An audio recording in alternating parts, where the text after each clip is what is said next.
Here I've got OPPO A91 and let me show you how to use Night Shield on the following device.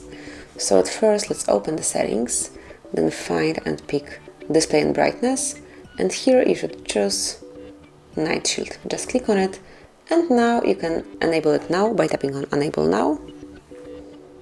And then you can also customize the colors, so you can pick cooler or warmer colors.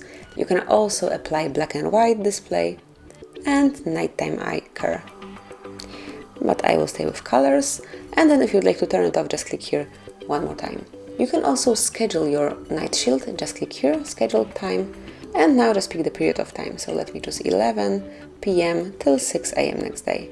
And that's it. From now on, every day between 11 p.m. and 6 a.m. next day, Night Shield would be active. You can also quickly activate Night Shield from the upper bar, smoothly slide it down and click on the icon. And now as you can see it is active, then you can switch it off also just by tapping. And that's it, that would be all. Thank you for watching. Please subscribe our channel and leave the thumbs up.